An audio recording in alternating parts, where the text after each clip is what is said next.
What's up, everybody? This is Ian from Burning Hash. Today I'll be going over how we put together From the Ashes, our 2018 Redux version of our 2015 debut album, and just some history and backstory behind that. Before I go into that, however, I put some stuff in the description section below, some links. I'll be referring to Simulation Theory, our second album from early 2018. A lot of similar stuff and just references will be going out to that album. I also put in a link to our Making of Simulation Theory studio video. A lot of similarities and techniques and stuff like that you'll be seeing in this video. I'll be referring to that video as well. You'll probably recognize if you've seen it. I'll link our website and our Facebook. All that good stuff will be in the description. So check that out. Feel free to share and subscribe to our channel. Cheers.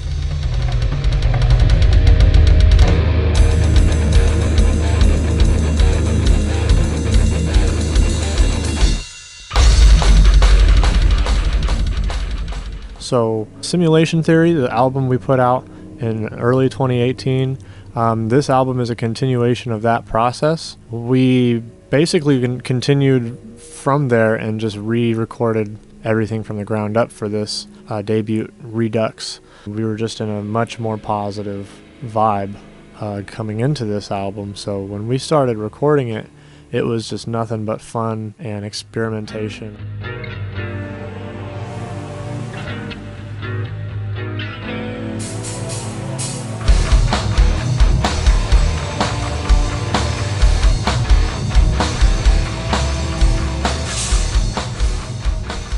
So my mentality coming into this album was that the sky is the limit, but just keep it true to the original material. Don't change things, just fix things. That being said, we put a lot of detail and effort into just the tracking stages.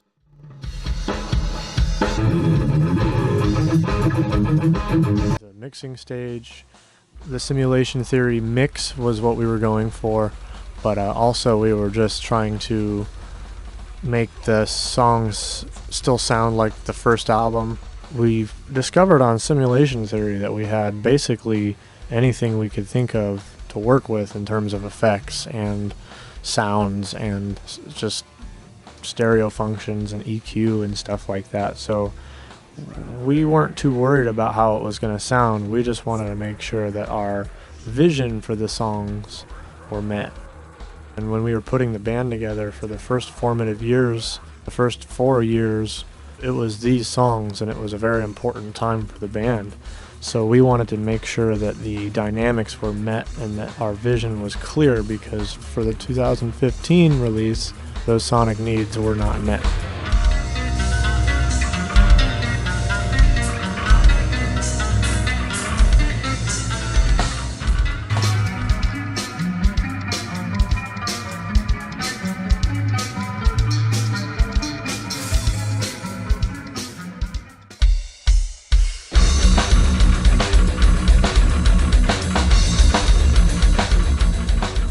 We set up the drums in one day. We used about half the day to set up the drums, and then the other half was tracking and getting rough mixes and things like that, and getting the levels and panning. And then that was the rest of the first day. And then the following weekend, we actually played a show using a different kit. And then the following weekend after that, we came back and finished the drum tracking and minor adjustments that we needed to make. And it was a really fun process. We just we set up the drums in the jam room, got it all soundproofed, and we got to experiment quite a bit. We were using our own time on our own dime, and it was a really good experimentation process too. There was a lot of little things that we wanted to try along the way, and it was a really positive, fun vibe. I was able to run 2 trigger units and get a blend of the kick signal on both of those units. With Simulation Theory, we only had 2 days to get all drum parts done and all of the drum production done, the pre-production, and just getting the sound of the kit. So we had a lot more flexibility and just recording power on this album.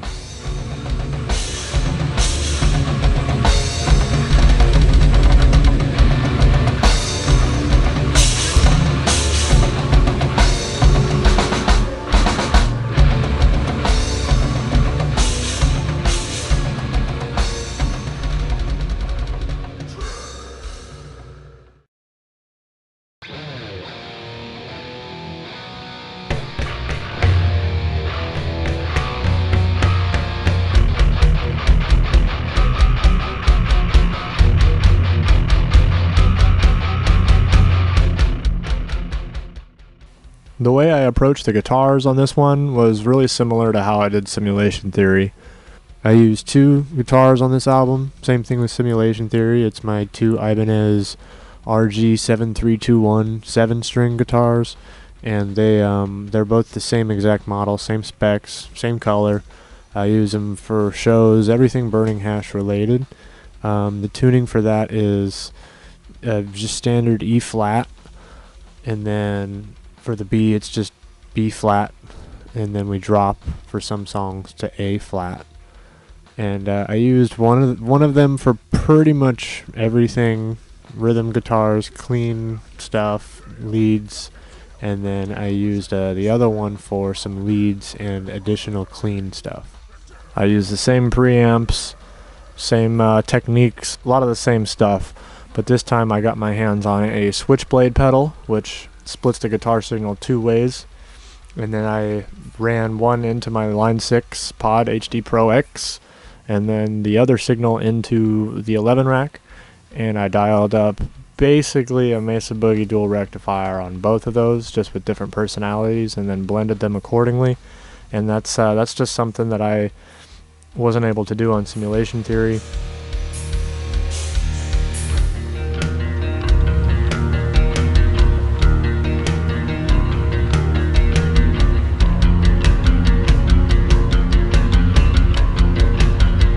There's a couple other things like that I was able to do and achieve, and it was just nice to have the freedom and the ability to have those extra tracks.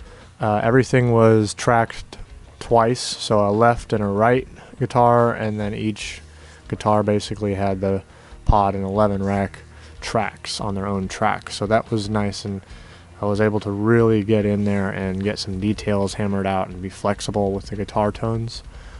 Same with the leads. I used predominantly the 11 rack on all my leads, but a couple of things were done with the Pod HD Pro. As far as the clean channel guitars and all the melodic stuff and soft stuff, it was predominantly my 11 rack with my Quadraverb in the loop, the effects loop. With the acoustic, I put some acoustic in there from the Pod and just did a light mix over that and didn't have to do too much to it.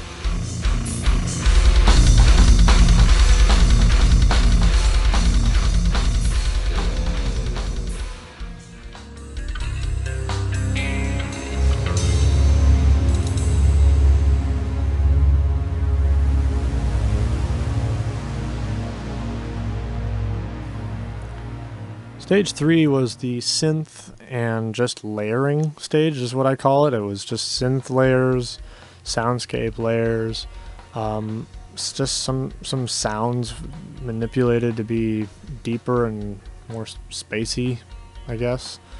Things like that. And I used the same models as Simulation Theory, basically. It was the Roland GR33 combined with a Roland GR55. That was another thing that really gave the songs some new life, was the guitar synth. That was a big deal. When we were putting out the first album in 2015, we didn't really have the guitar synth yet, but I was still into sampling already back then, and we did sample some synth parts. So the inevitability of the synth was there.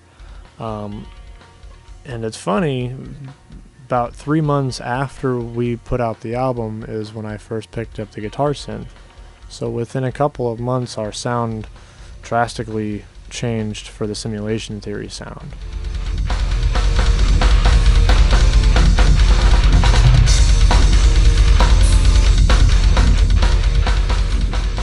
The way we did the bass on this album was basically identical to how we've done it in the past with demos and older stuff like that, as well as Simulation Theory. For Simulation Theory, we tried running through the bass amp with a preamp pedal and sound gate and things like that, and at one point we tried just running the bass through the 11 rack and just dialing up a heavy fat bass tone, and we rolled with that. We saved that tone and we haven't really done anything to it. It might sound a little different on this one than Simulation Theory, but it's predominantly the same formula.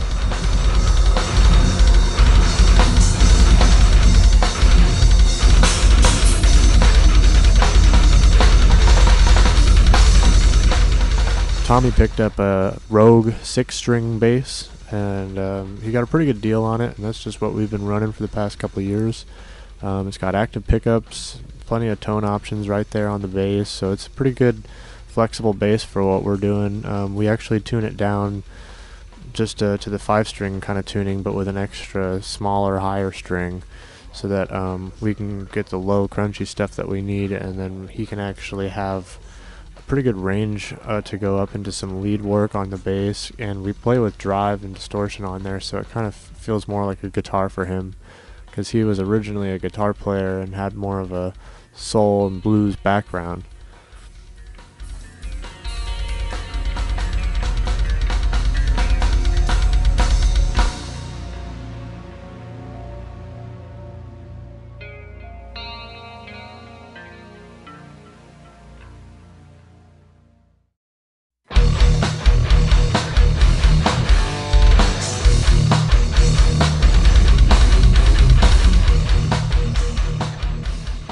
For the vocals, I approach the vocals in a very straightforward manner.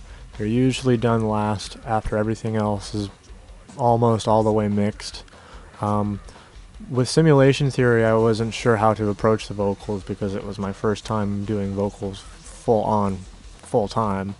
And I tried a number of techniques, different rooms, but I really liked the acoustics in our bathroom at the house we rent. So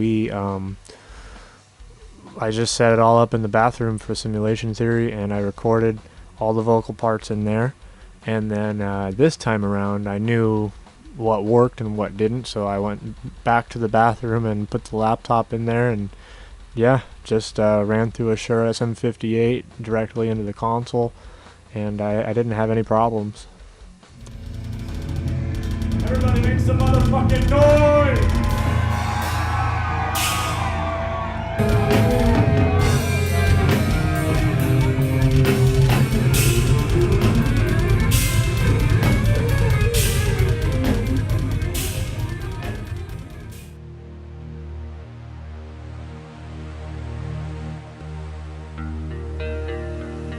Well, in 2014, we had been hanging out with a friend who was into recording and playing music in bands and stuff like that, and he opened up a small kind of garage studio kind of deal.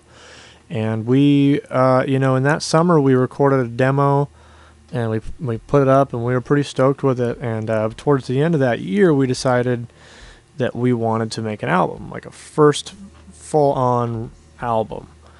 And we were talking about working with our friend, and so by the end of 2014, we had the green light, and we were really happy with how things were sounding up to that point. We hadn't had any recordings or demos that sounded that good yet, so we deemed that good enough for the first album.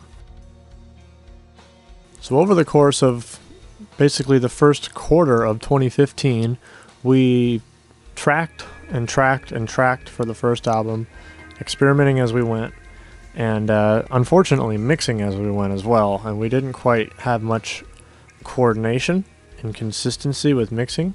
When the final version of the album came to fruition in about late May of 2015, we were happy enough to where we were ready to hit the press, and we got 50 copies made. And then we went and played a show, an overnight show, and released our album at that show in Reading, in Red Bluff actually. And we sold pretty much all of the CDs except for a few of them, all at that show. And then we came back to Eureka and didn't have any to give anybody. But we did put some of the material on the internet so people could hear it.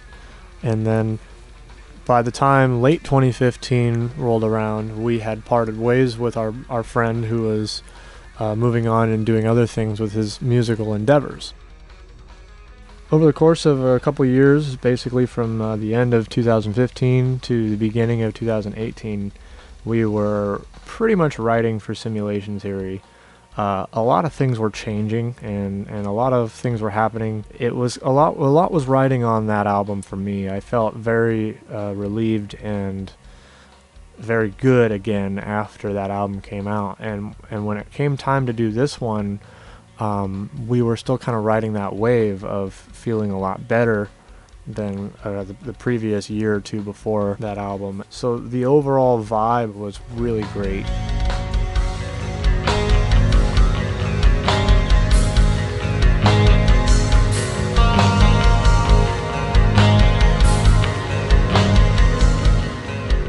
Alright everybody, thanks for checking it out. I hope this has provided some information and some backstory and detail on how I put music together and how I produced not only this album, but Simulation Theory as well. Feel free to check out our Facebook, our YouTube, our website, burninghash.com. All that stuff will be in the description below. Thanks again.